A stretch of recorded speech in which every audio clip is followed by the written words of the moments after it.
Hey,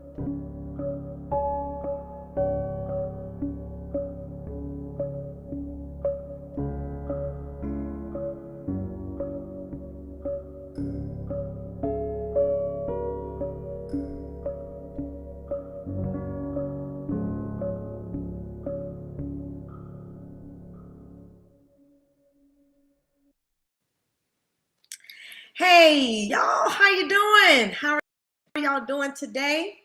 Welcome to Heart Talk with Glenn and Renee. We are so glad to be back with you today. Tuesday, almost Christmas, Yeah. almost the holiday. Teachers, hang in there. I know what it's like, folks. Hang in there. You got 3 more days. Like today, don't even count today. 3 more days. Hey, y'all. Today we have a great topic. We're talking about how we can inspire and empower people, how we can inspire and empower the people who are in who are in service to you and that you serve. And so the topic for today is the how is the what and the why. The how is the what and the why. And just how we can continue to inspire people, stay the course, sustain the course, and make sure that the people that we have fully trust us in order to be able to be inspired and empowered by us. It's all in what we do. It's more about what we do, our what and our why, that inspires and empowers people. So here we go. Let's dig in now. Hey, Glenn, how you doing today? Yeah, am I getting? I was getting feedback.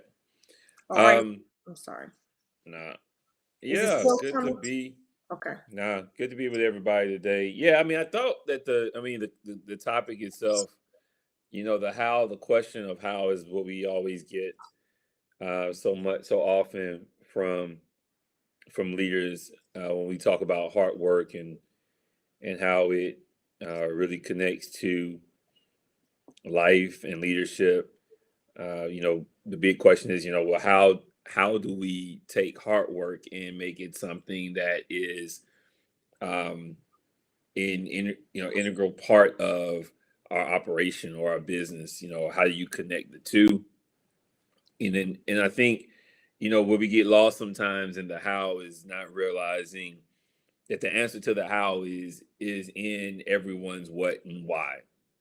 Mm-hmm. And people say, well, what does that mean, right? So really, when we think about how do we do something, right? How do we inspire people? How do we empower people to come to work in a space of joy and fulfillment and meaning and purpose and all these things that are rich emotional expressions of our best selves?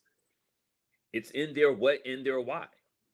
Um, the question is really not about necessarily how do we do this, Glenn. It's what is inspiring and motivating people as they show up into the workplace, and why is that? Mm-hmm. Like, if we can answer the question of your what and your why, then I can figure out the how very easily. Yeah. Right. So if your what is, my what is to be of some type of service to someone who doesn't have it as good as I have. Well, why is that? Well, it's because I grew up in a neighborhood and a community where I saw people suffering. And for me, Mm-hmm. it's just always on my heart to help people who have less, who don't have that they need something more just to get moving. Well, then I can really respond to in my how based on your what and your why. I know then what gets you up in the morning and why it gets you up in the morning. And so how do I then really integrate hard work and create a hard work culture of sorts such that you can thrive in is connected to your what and your why. And I Mm-hmm. think to me that's the simplest way to put it. Like that's the starting point. I'm not saying that's the exhaustive answer, but I am saying that the starting point is, we ask leaders, especially senior leaders, do you know your team's what and why? Mm-hmm. And from there, we can have a conversation about your how, Mm-hmm. because because I think we get lost in confusion and think that we're going to create the how based on what we think people need. We're going to create the how based on what we think would be successful, what we believe to be true. When all you got to do is go to the source. Mm-hmm. Go to Go the to the source. source. Yeah. But you have to have, I believe, two great big things in you in order to do that. You really need to have curiosity. I think a natural curiosity for what people want and why they want it. And you also have to have, I think, a caring heart to listen, like just to be able to listen to them. Because I Yeah. think there's so many times we sit in conversations where we're not tethered to what is happening in front of us. We're not tethered to what's happening in front of us.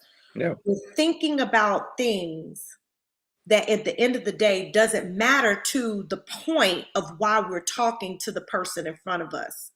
One of the things that used to frustrate me all the time was to be in a conversation with someone that is sitting in, I'm sitting in front of them, and for them to pick up the phone and go handle something while I'm talking to them about something they've asked me, not by choice. They called me to them. Mhm. And then when I got there, they were too busy to listen. And so I think that for so many reasons, we need to start looking at how we respond to people and where our heart is when we're actually talking to people. Yeah, I mean, I think the crazy thing about this hyper connected world is that there's so much that is amazing about being connected through technology. There's so many things, so many benefits, so many just evolutionary types of advances that are just amazing through technology that have, like I said, hyper connected us, from sitting right here to somebody over in Australia who, I've made friends in Australia over during COVID. I made friends in, Canada, like Africa. Like it's crazy the connection, but I think we have to keep perspective as well as keep understand the being present with people in front of us Mm-hmm. such that we don't lose the the organic nature of connection. Mm-hmm. And The because we organic. can do it, because it's so, because it's so easy, Mm-hmm. this is it right here, right? This is Mm-hmm. like whatever you you know Mm-hmm. Oh, this right. yep. um we can connect that way so easily that we forget that the person in front of me, Mm-hmm. whether it be virtually or otherwise, Mm-hmm. still needs that human presence, that needs that connection, that Mm-hmm. organic way of connecting, of genuinely asking, how are you, what's going on with you, um, talk to me about your holiday, um, you know what makes you tick, why is that, those conversations that I think are few and far in between as we have evolved in this technology space, Mm-hmm. this hyper connected space. I think we have to be mindful that whether you're on Zoom or whether you're in the room, people still biologically need human connection. Mm-hmm. Mm-hmm. We need the human connection. And I'm not saying social media isn't connection. I'm not saying social interaction through social media is not connection, but I am saying there is a biological need to touch, feel, smell, taste, like Yes. like people. Like it's we gotta get our Mm-hmm. arms wrapped around it, and however you do that, the questions that we ask are critically important to whether or not we can build real relationship Mm-hmm. or we can suffer in this relationship. Mm. Um, and I think that's a remedy that I think many of us understand, but the the busyness of work, Mm-hmm. um, it prevails. It It prevails. it gets in front of the understanding of genuine connection.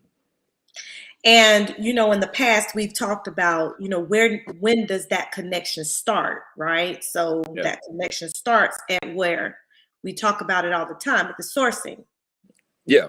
Yeah, like it starts there and then it also ends with, so if we start let's just say we started our recruitments and our interviews process, even our search for candidates, if we started that process by asking for the what and the why, you know, then when they come on board, when we onboard them, then we'll treat them. So we take those things into consideration.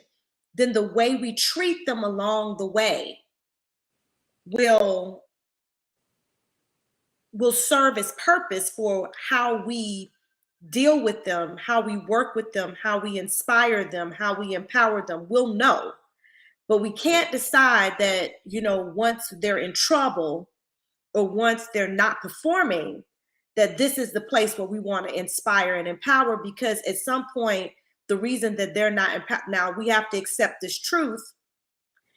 I'm sorry, y'all. We have to accept this truth that the reason sometimes that people don't perform is because of the leadership. No, I mean, listen, That's a hard truth. even if it's not the full reason, and that has to be like that's where you have to start from. So I mean, I Mm-hmm. think if you're asking as a leader, in this climate of great resignation and I say it's the great resignation going on, but it's also the great revelation. Like it's like Whoa. you know, people people are really resigning is the byproduct. Like it's the revelation that's really what's happening. Like the revelation is like people like hold on for a second. Like you know life is precious. Like that's what people have. People again is like life is precious. I'm not being treated well, or maybe I have been, Mm-hmm. but I can go treat myself better or go find somebody. Like it's the great revelation that the resignation is just that's the outcome. Like that's just what's Right. happening. But what's the root, right? It's people. Mm-hmm. The revelation is real, and I think that people are realizing that I'm human. Mm-hmm. I'm human, Mm-hmm. and and this thing ain't gonna last forever. Mm-hmm. So I need to figure out where I'm being valued. Figure, Right? and that's the thing. Some people aren't even going to anything. They're just trying to figure it out. They want to be transformed. People are getting to listen. Y'all think that what we're talking about is new or that we make this stuff up? No. People are tired of transactional relationships. People are tired of the transaction. They want the transformation. People are learning that life is too short. We lost so many people to COVID, and we're still losing people to other illnesses. Like, forget all of that. Forget about the fact that we're losing people to cancer. Like people died. Well, don't forget it, but like people are dying because of COVID. People are dying every single day. People want to be transformed. They want their life to have meaning. That's what they want. They want their life to have meaning now. And so what you need to decide as a leader, or what we need to decide as leaders, because Glenn and I are leaders, what we need to decide as leaders is how will we play a part in this transformation for people? Are we going to be on the inside of it, or are we going to be on the outside looking in, watching to see what happened once they left us? That's what we've got to come to the realization of. Yeah, and I think that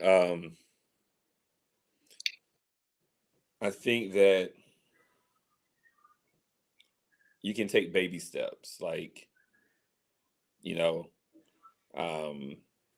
steps that are just about asking the right questions. Mm-hmm. You know what I mean? Yep, just about asking the right questions, developing, relationships with people. Listen, when you ask the question and then engage with people, that's how they know you care. Like, we think that people, like, honestly, I for years didn't even know what care looked like until I joined a leader that said, "What do you want out of this? What do you want? What do you want out of this? Why are you here? Why are you doing this? What is it that you want out of life?" Once you meet a leader who says, I want to know what you want, it's very difficult to move on to leaders who say, "Listen, this is what I'll do for you, and this is what I need you to do for me." And you put the data in front of them. Yeah. Basically. And you put the data in front of them and tell them, these are the numbers that we're crunching. This is what your expectation is, moving forward. That's it. That's it. And I spent a long time in jobs where every year we started the year and we were divvied out or delegated to our jobs for the year. And you were told to do it, and because you're responsible and they know your job is going to get done, no one ever checks in with you to see how you did it, why you did it, or even to see what the impact was from what you did. They don't, like, just moving on. And I think that we have too much of that going on in organizations today, and we just need to work on our relationship building and building our culture of care. That's it. You gotta start with the easy entry. Go to the source. Go to the people. Mm-hmm. Ask the right questions. Yep. Yeah. All right. We are 18 minutes in and we're done. We are done with our Heart Talk Live for today. Glenn, is there any last words you want to share for today? No, I mean, I think just really, again, like, just making sure that we focus as leaders on asking the right questions and not trying to have the easy answers. I think the best way to really uncover what matters and uncover, like, the truths Mm-hmm. is to really, as a leader, get ready to be uncomfortable and get ready to ask the questions that you don't have the answers to, and be okay with it. And I think if you start from there, I think that you're able to really make some headway into getting to the how. Mm-hmm. Because the source will tell you the how. People will tell you how. But if you try to figure out on your own, I think what we end up doing is just diminishing the voices that matter the most. Mm-hmm. And we end up missing the mark. So I would just say, start with the source, start with people, start with asking the right questions and not necessarily having the answers, and be okay with that. And I think that's how you really begin to build space for the how. I love it. I love it. Great. Like building space for the how. And I'm just going to say to people, figure out your what and your why so you can inspire others and empower them. Figure out your what and your why. Why do you do what you do every day? That's it. And then I think that it'll build a natural curiosity for how you engage with others. Well, that's it, folks, for our Heart Talks That's it. Live. It's short day, y'all. It's short today, but it's okay. We look forward to being back with you again next week. Once again, I am Renee Carter. And I'm Glenn Thomas. And thank you for joining us with Heart Talk Live. See you next week. Bye, Appreciate you. y'all.